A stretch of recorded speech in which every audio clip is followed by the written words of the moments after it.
Thank you all so much for being here. So I'd like to invite up the first panel, and I'm going to give their introductions, but also want to play a very short clip from that event in 1990 that Sandra mentioned. So again, for those who don't know about the Stewart case, it was a very prominent case in the city of Boston, where, and you can hear more about it in Adrian Walker's work, who's joining us on the first panel as the moderator, where there was a white man who killed his pregnant wife and then accused a fictitious invented black man and set off a raid of Boston's black neighborhoods and amplified an existing aggressive stop and search policy that the Boston Police Department was already being sued for by the ACLU at that time, right? There was a kind of wave of terror that was unleashed. And in February of 1990, Professor Ogletree did functionally an inquisition of Boston's media, holding a panel with all of the major news and television and print media outlets to say what went wrong and how did you contribute to the policy implementation that happened as a response to the reporting and the kind of way that this crime was blown out of proportion to what really happened, and also fed a lie, right, and relied on these sort of racist myths. So I'd like to play that clip, but unfortunately I have to walk over to that keyboard to do that because the way the room is set up.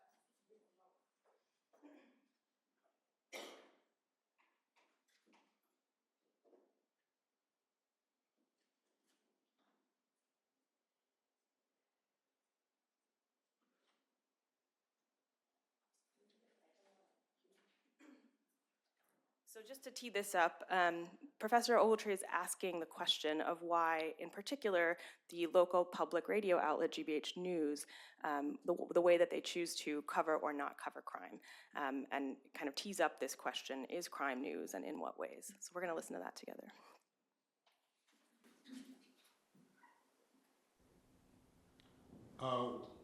Well, as a matter of philosophy, we don't cover crime. And why? Is that not news? I'm not sure it is. I heard Mr. O'Connor say that, I mean, and I think it is a funny proposition to suggest that these crime stories are not news. Mr. O'Connor said that it becomes sensational, I forget exactly, but in the way that you cover it. And I think, as Ms. Rooney said, they're out there every night covering this stuff. If you follow, if you gear up to cover fires and you follow fire trucks, you're going to find fires, and that's what you cover. And I'm not sure that covering the fire brings any understanding to the public. And I think the same thing is true with shootings. You cover the, so to speak, you sit in your newsroom, listen to scanners, and you follow the sound of guns. I'm not sure that you, therefore, are oriented towards explaining what's going on in the community that's causing people to shoot at each other. Now, I admit that our virtue on this is in part a matter of philosophy, and in part it's a different kind of set of resources that our show has and a different orientation. But you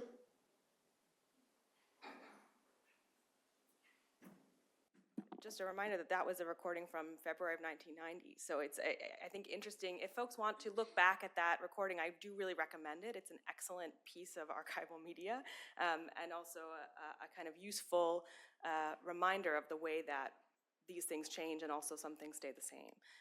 I'd like to invite up our first panel with that as kind of the framing position. So feel free to come on up to the stage and we'll get you all situated.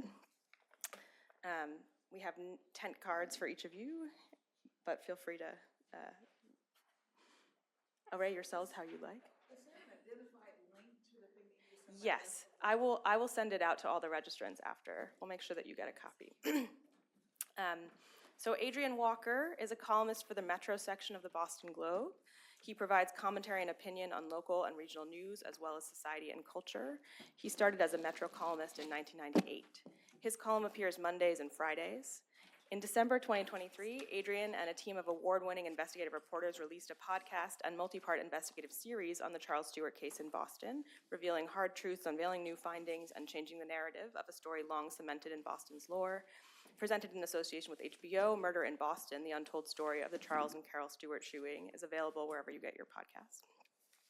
Nazita Lajevardi is an associate professor of political science at Michigan State University, working on issues related to public opinion and political behavior through the lens of religious and racial identity. She received her PhD from the University of California, San Diego, her JD from the University of San Francisco School of Law, and her BA from the University of California, Los Angeles.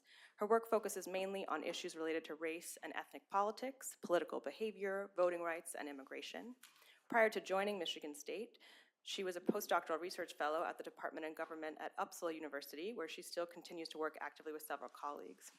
She was also the Winant Professor at the Rothmere American Institute at the University of Oxford for 2021 to 2022, and her research has been published in many prestigious journals. Cheryl Thompson-Morton is the Black Media Initiative Director for the Center for Community Media at the Newmark Journalism School at the City University of New York. She works to support Black media outlets through training, research, convenings, and connecting them to financial resources. Previously, she was Program Director for the Lenfest Institute for Journalism in Philadelphia, where she created, launched, and executed several initiatives to increase equity in news media. These include the Lenfest Next Generation Fund, the Community Listening and Engagement Fund, and the Philadelphia News Ecosystem Collaboration Grant Program. She also led Lenfest Diversity, Equity, and Inclusion Strategy, focusing on individual support to journalists of color, investment in news organizations owned by people of color, and newsroom collaboration programs. She earned a business administration degree from Drexel University, where she graduated summa cum laude, and she is also one of the instructors for the Poynter Initiative on transforming local crime reporting into public safety journalism. Now in its 4th year, this change management program has led more than 500 journalists and over 80 newsrooms to evolve their traditional reporting on crime, safety, and criminal justice. Finally, last but not least, Heather Silber Mohamed is an associate professor of political science at Clark University. Her research interests include Latino politics, immigrant socialization and participation, immigration policy, and identity politics in the US, with a focus on the influence of race, class, and gender. Her ongoing research projects also explore media coverage of immigrants, as well as the intersection of religion and politics, including the politics of assisted reproductive technologies like IVF. She teaches courses on American government, Latino politics, women in politics, immigration policy, research methods, and the politics of food. And her book, The New Americans, Immigration, Protest, and the Politics of Latino Identity, focuses on the wave of Latino-led protests that occurred across the United States in 2006 in response to a then pending immigration bill before Congress. Her research has been covered in many national outlets, and she is affiliated with the Center for Gender, Race, and Area Studies, Latin American and Latino Studies Concentration, and the Program in Women's and Gender Studies. Please welcome our panelists. Thank you so much. Well, thanks so much to all of you for coming, and thanks to our panelists for being here. I want to start right at the beginning. Is crime news? Cheryl, let's start with you. This is actually a really interesting question. So I co-lead the Poynter Transforming Crime course with the amazing Kelly McBride.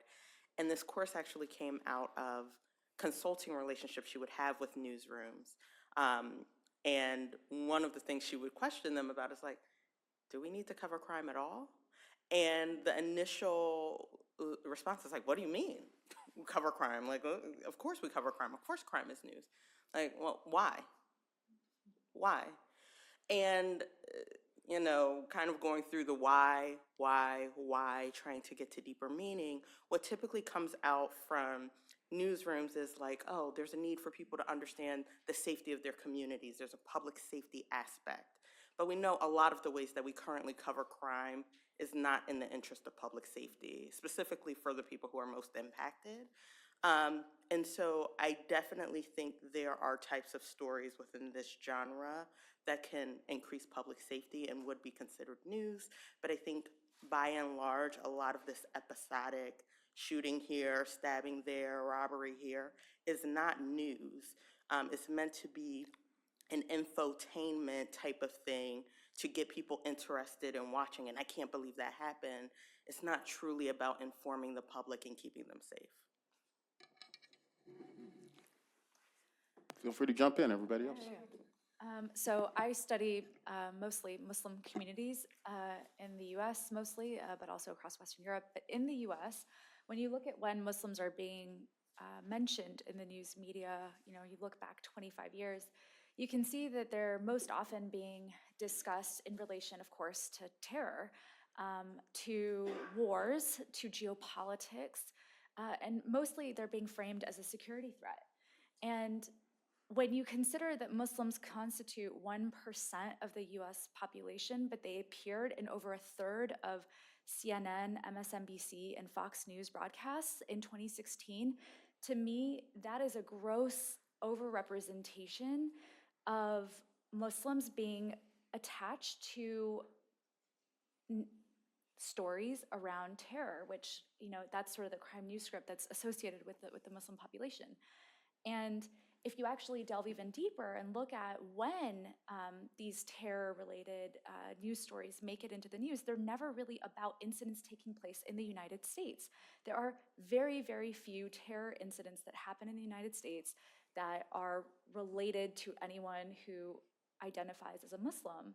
And when you actually then realize that the news is linking very explicitly Muslims with stories about terror, you can then start to understand not only how they are shaping mass attitudes in an incredibly negative way, not only are they shaping policy preferences to become more restrictive towards Muslims, but they're actually affecting the daily lives of Muslims offline. Like there are many consequences here, right? So the crime, I think it's, to kind of go back, is crime news? Maybe, sometimes, but not always.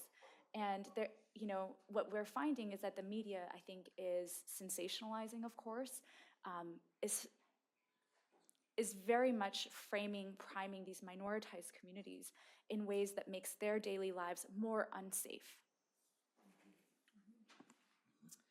Yeah, and I'll just add to that to say that when we think about this question, I think about also a sub-question of which crimes are newsworthy, right? Right.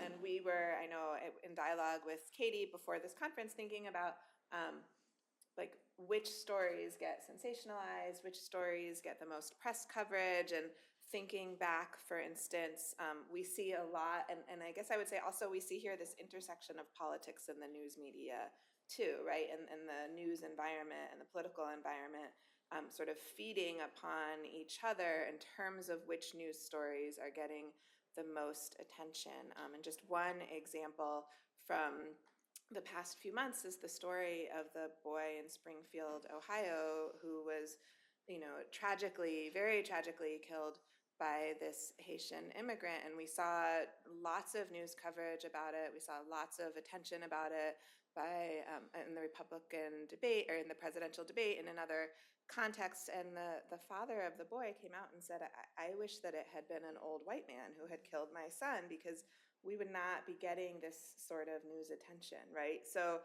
I think one question for us to keep in mind when we think about whether a crime is newsworthy is like, would it be newsworthy, regardless of who the perpetrator was, and possibly regardless of who the victim was also, right? Because we definitely, as your work shows, Adrian, we definitely see both sides of those things really, really driving news stories. Well, which stories are stories is really a central question, right? Mm-hmm. Whose murder counts, Right. And all of that. We began with a clip from 1990 talking about news coverage. Is there any sense that it's evolved over the years? Has any of this gotten better or worse?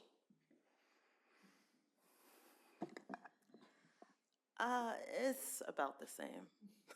I disagree, but I'll let you finish. So in the 90s, there was a lot of broadcast, like a lot of research on broadcast media and the way that crime was covered compared to what was happening in crime trends in society. And what we saw was, even in the period as the 90s went on, crime was starting to go down in this trend that we've seen over the last 2 decades generally. But the number of broadcast stories were rising rapidly. Like 95, 96, they were rising 700%, right? And what that leads to is a real distortion for people in communities about what is actually happening in the community. And so when you look at the data from community members that comes out every year of like, do you think crime is increasing or decreasing? It's increasing, even though that's not the case. But oftentimes when you ask them about their community, is crime increasing or decreasing? They say, oh, I think it's about the same, or maybe it's going down. And so a lot of this has to do with like national media conversation and the way people look at media, not just in their neighborhood, but these politicized crime narratives that are becoming a part of the news media. I think there have been some periods of wanting to push forward more, thinking more deeply about why we cover stories, some of the terminology we use, so some of the terms have gotten a bit better. Obviously, I think the results of like the super predator kind of youth crime policies that came as a result of this debunk theory that the news media ran with in the 90s has led people to think a little more deeply.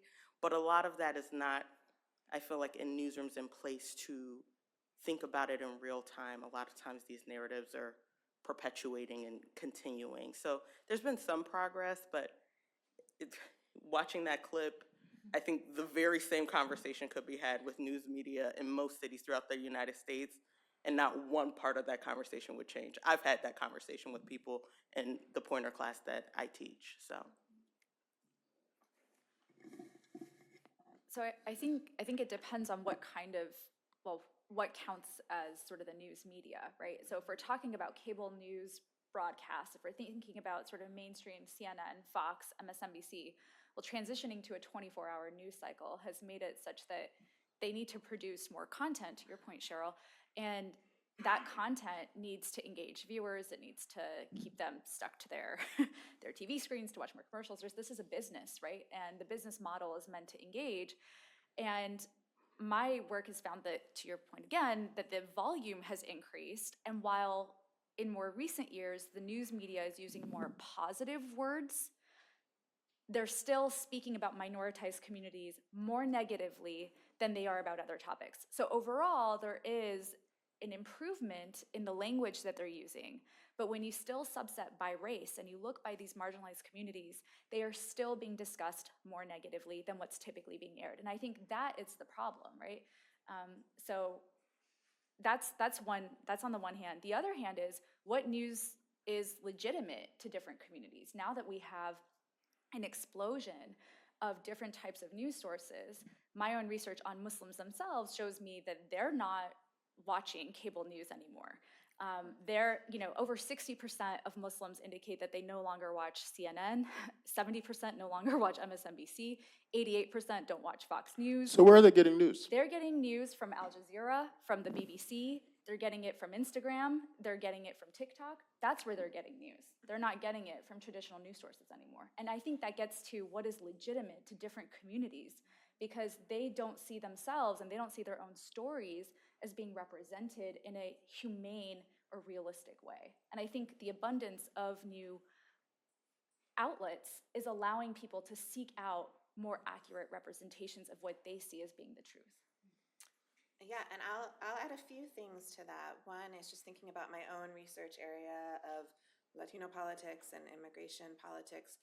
I do think something that has increased over the last few decades is the coverage, not so much of immigration, but of crimmigration. So thinking about the nexus between crime and immigration and how so often immigration is covered through a lens of crime and criminality.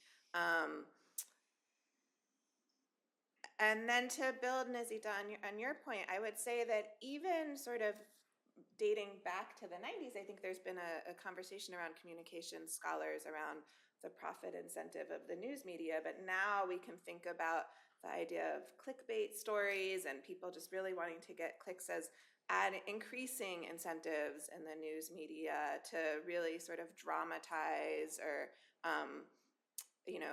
try to create stories that will draw eyeballs and draw clicks. And I think that the fragmentation of the news media creates a lot of challenges in building our understanding of this. And not only, I think, it sounds like you're suggesting positive ways in which communities will seek out news sources that reflect them and their views, but I think we can think about this as happening among all aspects of the population. And so many people seeking out extreme news sources that are presenting misinformation, where there's even less editorial control over the content that's being included in what is passed off as news stories. How do we combat this growing misinformation? Because I think there is a lot of it. I think we've seen that in the presidential election, for example.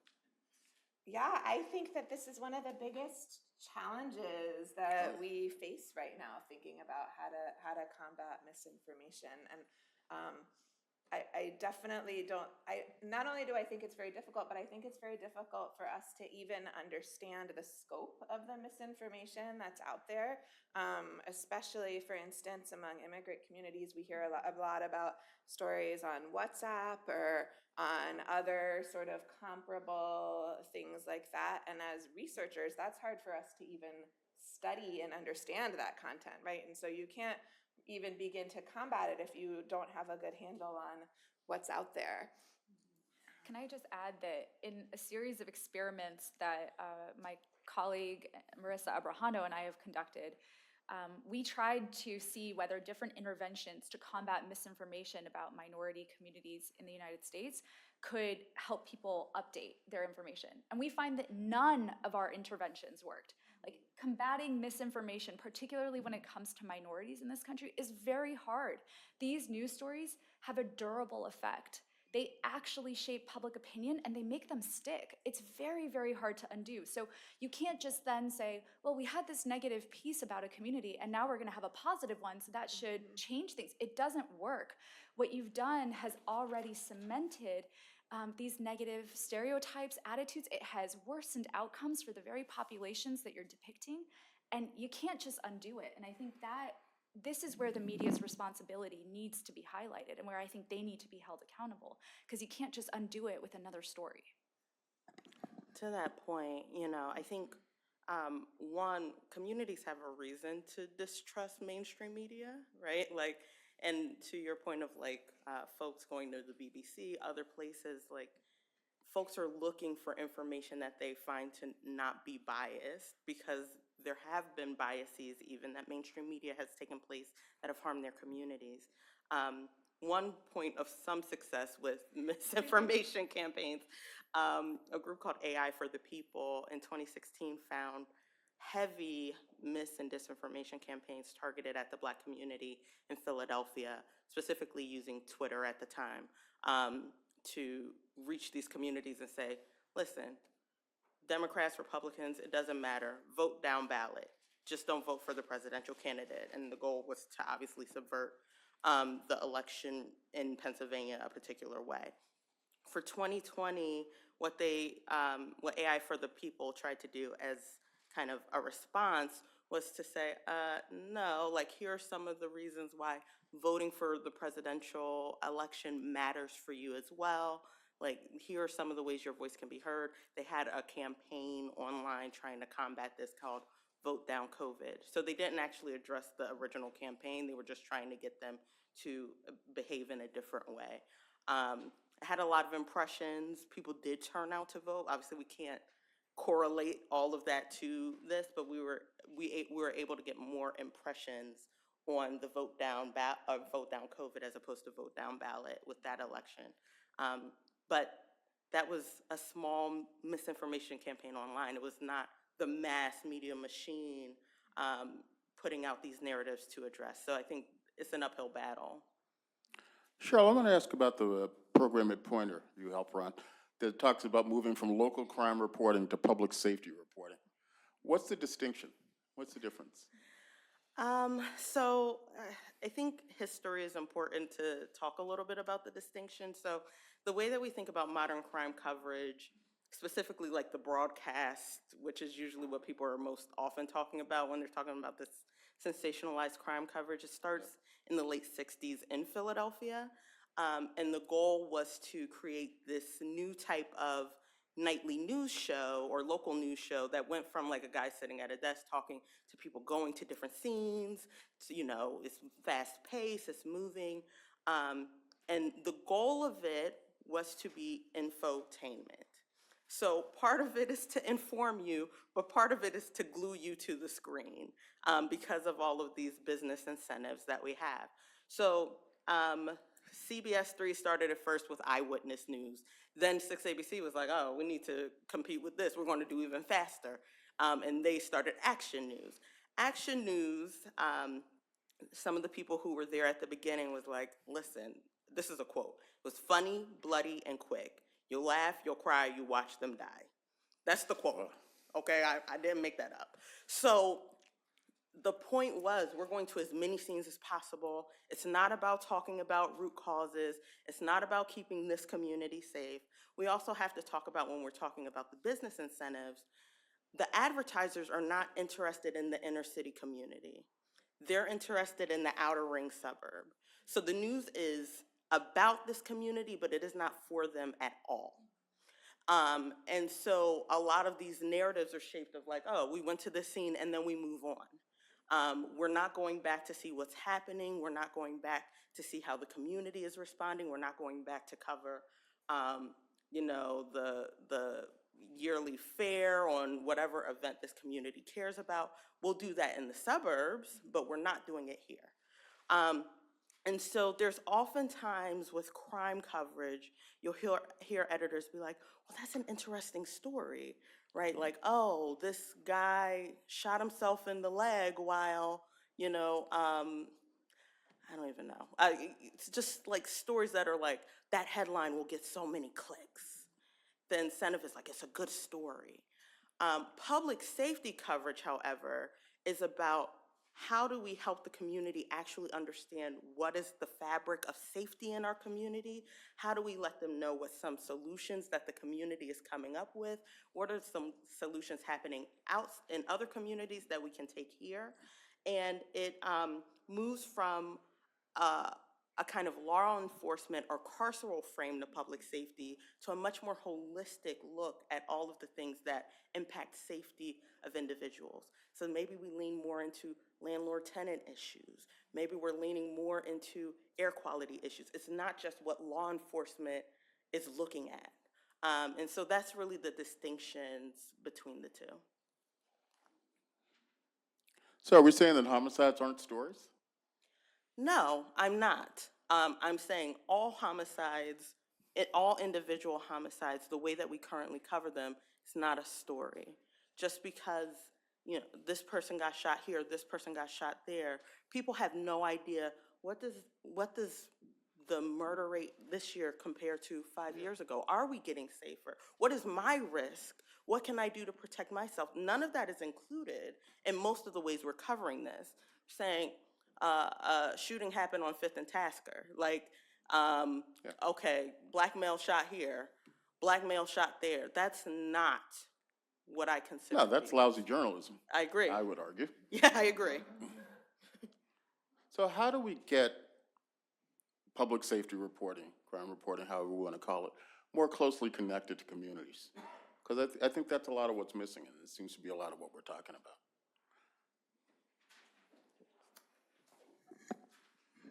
Well, there's been a lot of discourse about descriptive representation and how many goods that brings. Question is, do the few descriptive representatives that people of color have in these institutions actually have the power to change what have become actually very sticky institutions? So, I mean, Mehdi Hassan is an example, right? No longer has the platform that he used to have. Used to be a huge advocate of. Who's he? It was on MSNBC, I believe, and now runs Zateo. He was an Muslim anchor, and has been speaking out very much about Palestine. And I think in some ways was very constrained, even on a platform like MSNBC, at least that's just my impression, from speaking out and decrying the very inhumane, barbaric, genocidal tactics that Israel has taken in Palestine. And now, you know, Zateo is building a new institution where he can speak out and speak more freely, but no longer has the institution of MSNBC, that reputation to be on a mainstream platform and actually engage and be a descriptive representative of Muslims in the United States on that platform. That's gone. And I think descriptive representation can only go so far, right? I'd like to see the profit margins of these cable news companies be reduced. I'd like them to actually serve the public. I'd like to see more investment in public reporting. I think these profit structures have been very, very problematic. And I think most people have pointed to descriptive representation as the way to try to combat this. But again, journalists of color can only do so much. And so, yeah, I mean, that's all I have. Anyone else? I would also think about, again, thinking about ethnic news sources as an avenue of really improving and creating stronger relationships between the coverage and the communities that people cover, right? And we know, I was just looking up among Latinos, the most recent information on where people are getting their news. And there's large percentages of people who prefer ethnic news sources, or for instance, within the Latino community, get a combination of news sources either from Spanish only or Spanish and English. And so thinking about, that's just one example of the ethnic media, I think, really being positioned to sort of organically build ties within communities as well. And just to that, in our course, we talk about building sources in the community and really being more community-driven in coverage, following the ethos of the ethnic press, the Black press, and the way that they are entrenched in communities. And a lot of times that means that your coverage overall has to address this community better. It can't just be that the crime coverage, we're building these relationships, but we never talk about anything else happening there that's still a problem. And that takes additional work too. And as the news model is becoming more and more hard to make financially viable and sustainable, there are less reporters. It's asking more work for them. So it's difficult, but the relationship building can be a key for success. One example that we like to bring up, King 5 in Seattle, which is a news station, they made a rule that whatever story they cover, they have to get a community voice in it. Now, because it's broadcast and they come on at a certain time, they may not be able to get it the first day, but they are going to keep covering that story until they get a community voice in it. So one, it raises the threshold of what is newsworthy, that we feel willing to put in that level of work. And two, it adds a different perspective. And they had an example with a crime that happened in the Eritrean community that none of the news stations were able to get inroads with. They had to keep going back for 5 days, covering the story and trying to get someone to speak to them.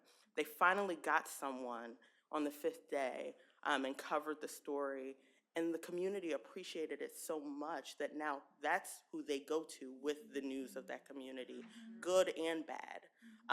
And so, the relationship building has to be a part of the solution.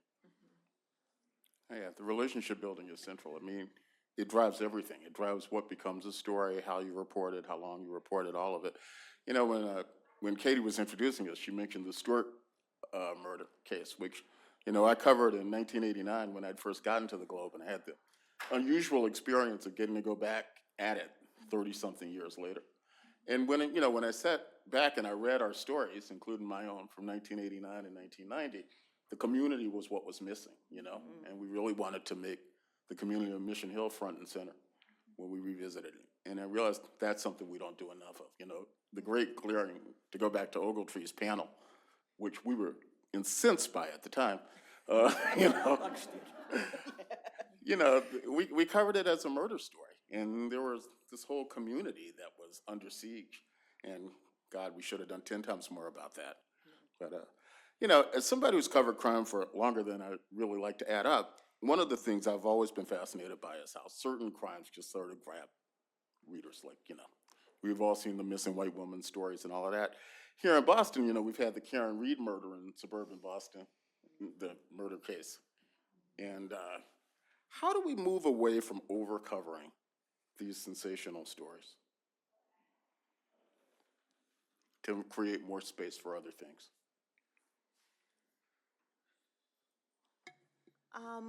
So one of the things we recommend for newsrooms is to start by creating some like rules or guides of what constitutes stories that are worth covering, and to really check biases in that. So that's one aspect. Another thing that we ask newsrooms to do, which hopefully keep them more busy, is to increase their amount of coverage of deeper stories about public safety more broadly.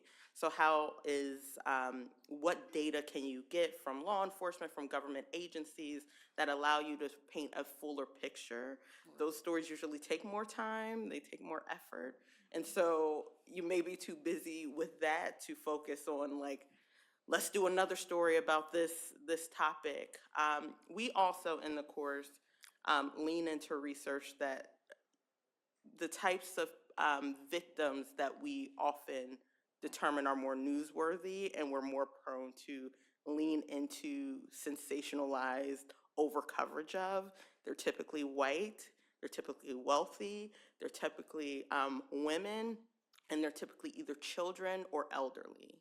Those are the four kind of domains where it's, if you fit all four, then it's like it's going to be blown up. But those are the things. So when we're talking about, you know, people of color, we're talking about men, talking about a lot of people who are oftentimes the biggest victims, those stories don't rise to the fore. And so we try to, as they're working through that list of like, we're covering this and this is why, and for different communities that may be different, home invasion may be a big deal. In Aurora, it may not be like a story that makes sense to cover in Boston. And so helping the newsrooms determine those thresholds and then holding themselves accountable to stay firm in that. One thing I just wanted to say is that I'm about to open it up for questions from the audience. So if you have questions, you can start thinking about them. Can I add one more thing? Yes, please. So, you know, one thing that really struck me back in February of 2024 was in the lead up to the primary election in the state of Michigan, where I live, the Uncommitted campaign was kind of getting some traction. Like that was really a mobilization effort that was really grassroots and was something that people were starting to seriously talk and think about. The primary election was at the end of the month, and early on in the month, I don't know if you guys recall, but there were these two opinion pieces. One, I believe, was in the New York Times by Thomas Friedman, and the title was Understanding the Middle East Through the Animal Kingdom. Ooh. Listen to this. That's not a good headline. The Islamic Revolutionary Guard Corps is the WASP. The Houthis, Hezbollah, Hamas, and Kataib Hezbollah are the eggs that hatch inside the host. Lebanon, Yemen, Syria, and Iraq, and eat it from the inside out. We have no counter strategy that safely and efficiently kills the wasp without setting fire to the whole jungle. So this is in the opinion pages of the New York Times. In the Wall Street Journal, February 3rd, the next day, was an opinion piece entitled, Welcome to Dearborn, America's Jihad Capital. So I would like to know why it is that these voices are represented even in the opinion pages, and where is the space to respond from the very communities that are being targeted? So this isn't even just about, let's have some, somebody change a practice in the newsroom. This is, why are you giving oxygen to this kind of rhetoric without an opportunity to respond to the most baseless of pieces? So I kind of wanted to put that out there, that the media is very responsible for worsening outcomes for populations, even today. Even this is not something that, yes, it's been going on for a long time, but they keep making it worse. Yeah. And what happened in Dearborn over the past year has just been outrageous. The amount of hate that the mayor of Dearborn has gotten, that the population has gotten, the attraction of white supremacy to the region, it has been intolerable over the past year, and it's very much as a result of pieces like this. I want to open it up to questions from the audience. All right. Are we going to use the mic, or are we going to do this? Katie.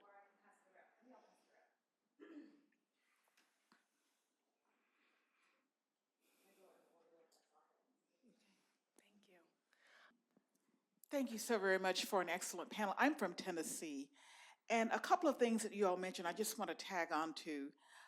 And in talking about the power of the media, and a couple of you mentioned biases and associations, and I just want to say that the media has obviously an incredible power to shape and link concepts. And when we see certain faces on the news and, you know, they're always associated, as one of you said, those things don't go out of people's heads. And so they sit there in courtrooms, and they sit in judges' heads, and they sit in lawyers' heads, and they sit all of those places. And so in many instances, when that person comes to court and they are the accused, it becomes almost impossible to give that individual a presumption of innocence. And if you ask somebody, for somebody sitting there accused of something, you know, what is their status right now? They will say, well, guilty, because they must have done something or the police wouldn't have brought them here. And it becomes very, very difficult to unpack those. And so the power of these images that you've been talking about have not only that effect for that immediate community, but they have long-standing effects on how we draft policy, how we execute, and what happens in the lives of people in those spaces where justice is supposed to reign. I just wanted to tag onto that. Yeah, thank you so much for raising that point. And I just wanted to respond and say that that's actually a lot of what has driven some of my own work on the content of media coverage around immigration, is this other body of work where political scientists are doing experiments and showing people, for instance, a news story about a Mexican immigrant who's doing agricultural work, and then other people will see a news story about a European immigrant who's doing IT work, and then they ask them questions about immigration policy, and they really show that who is included in news stories, how they're covered, really very much the who influences people's attitudes about the policy. So people who are shown the Mexican worker who is doing agricultural work are more likely to then report having restrictive attitudes or anti-immigrant attitudes. So if we are really sort of tipping the scales in who we're showing in these stories, and if we're creating inaccurate or unrepresentative images, and if we're really highlighting stories of criminality and threat and illegality in a way that's not representative of the community, this is really perpetuating a push towards policies that is detrimental to those community members. And I think that's a really important, critical link that you're highlighting. Thank you. So I have a couple questions. I'll try to be fast. Adrian, you said that you disagreed. I want to know what your perspective is. I forgot what I disagreed with. Can you remind me? You disagreed that there's been a change Yes. over the past 30, 35 years. Okay. The other is, in part, what I'm hearing from Nazita and Cheryl would lead me to believe that the desire for higher profits is what's driving this focus on crime, especially in particular neighborhoods and for communities outside of those neighborhoods. But that then would lead me to believe that like PBS News then would be doing better on all of these measures. And so I wonder if they are, because when I'm watching it, I don't feel like it's all that different. And so, and if not, then are there another set of factors we really need to be taking seriously, because profit might not be the only thing driving the ways in which people from particular communities are represented. Well, I'll be quick about my part of it. All I meant was that over the almost 40 years I've covered crime, I've seen newsrooms become a lot more thoughtful about what we do. You know, when I was a young reporter in Miami, my first 3 years, I covered dozens and dozens of homicides, and we just go out. You know, you'd write some quick short story. You'd never think about the community, and you just move on to the next one. And I think we do. I know for a fact we do a lot less of that. And I think we think a lot more about the context, not enough, but I do think definitely it's improved.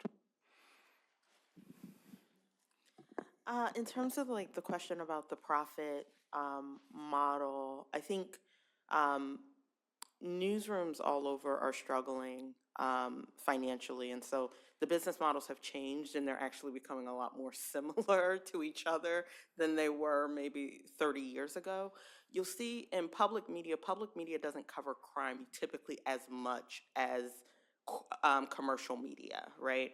And that's in part because the audience expects different things, right? It's the same with ethnic media and Black media in particular. They often don't cover crime because they're trying to counteract certain things that are happening in broader commercial media.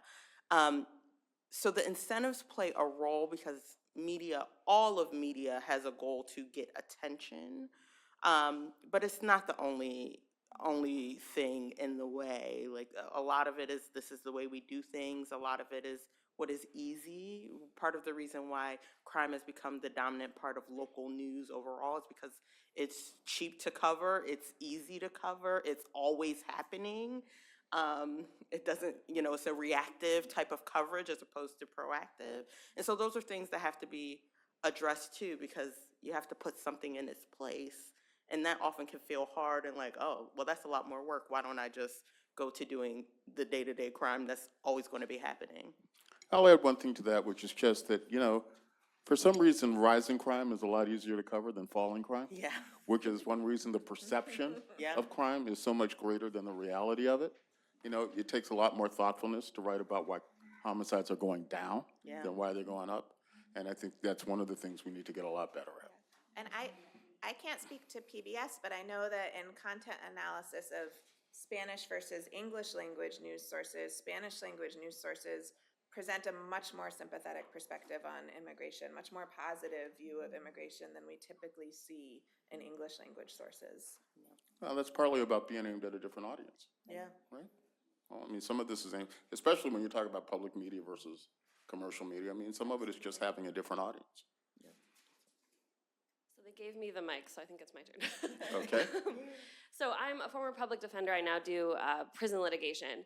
And I loved hearing talking about the community.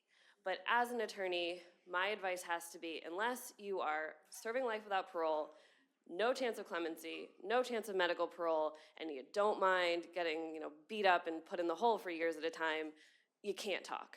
And your parents can't talk. You are the bane of my existence. Exactly, but it's because I worry about my clients. Of course. And the system is so violent. Of course. And so we only end up hearing the voices of people who are exonerated or people who win at trial. And we know that is, a shot at the moon. So how do we get communities' voices and what's going on behind the scene when they control every aspect and their retaliation is so strong? And to just, one more thing to add to that, when you're going in to visit in the prisons, you fill out what you're there for, and they ask you, do you have a felony? Are you on parole? And are you here to talk about a possible media story? That is one of the form questions. And I have no reason, that should not be there, but it is. And so they're tracking you before you even say anything. So how do we get at the community? Safely, I guess. Without dismantling the whole thing, which I'm also for. No, it's a huge problem. One of the questions people always have is, why is so much crime coverage driven by the police and prosecutors? And it's because they talk and the defense doesn't talk. Right. For the very good reasons you pointed out, right? So, it's like, how do you rectify that balance is something we wrestle with all the time. Part of it is sometimes family members can talk, other members of the community can speak to issues, people who aren't directly involved in the case and can't be retaliated against. But, it's an ongoing problem, for sure. Yeah, prosecutors, police, they have a public relations machine.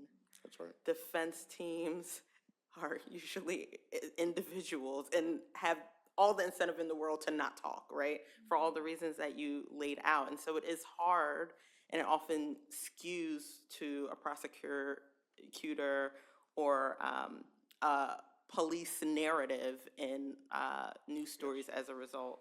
I think all of the things that Adrian laid out are great ways to approach it. Another thing we've seen happen is the group, the Marshall Project, who explicitly works with folks in prison.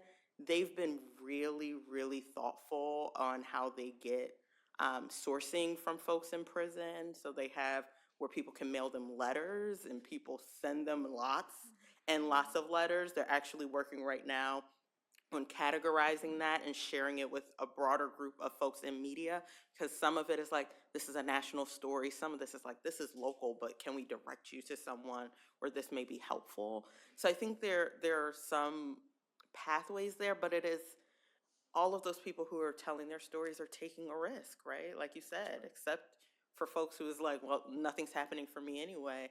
But it's a challenge because of the way the system is set up that I don't know how much we can solve, but to the extent we can, those are some solutions I've seen.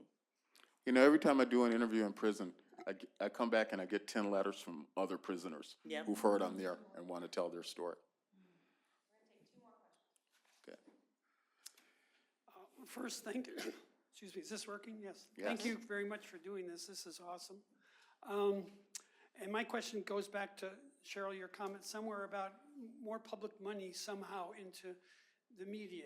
But where would it go and how would you evaluate it? Because I have a real problem with PBS too, growing problem. And I think it's scarier when PBS is distorting than it is the other folks. You expect the other folks. You don't expect what you get from PBS, and it makes it much more dangerous. I just want to say, I work in healthcare, Cambridge Health Alliance. I work up in the jail for the last 10 years, helping people get out of jail. I also worked at Boston City Hospital in 1990. I was temporarily given the assignment to work with the media with the Charles Stewart story. And if the media, maybe, I hope you weren't the person I'm talking about, but... I'm not. I never set foot in Boston City Hospital covering that story. If the media had talked to the surgeon... I think it was a Herald guy. Yeah, no, You're thinking yeah, of? it was a Herald guy. If they had talked to the surgeon who operated on Charles Stewart, or if they'd talked to any of the nurses in the ER, they would have known from minute one, there was something really strange about this story. Oh, we interviewed the surgeon, you know, for the podcast. Okay. Who said, oh, yeah, I knew all along he did it. Irwin Like, Hirsch, yeah, where were pretty you in interesting January guy. 1990? But whatever. But back to PBS. I mean, I watched PBS, I think, distort the whole Ukraine thing for the first year of that, wanting, it seemed to me, to be more intense of a war than it was. You had to get, you know, Professor Mearsheimer from University of Chicago to understand any context at all about that war. And you still do. They're still promoting it, in my opinion. But back to even Donald Trump. In 2017, I watched the press conference after Charlottesville. I watched the whole thing. And then I listened to PBS the next morning on the news. And I listened to them leave out one key phrase that he said, just to make him look worse. You know, he's bad enough. But to make him look worse and intentionally do it, that made me feel worse about PBS than it did about him. Him I know about. PBS, that was the first real key, you know, because usually you don't do that. You don't watch a whole press conference and then listen the next morning. Who does that? I just happened to do it. And that was 2017.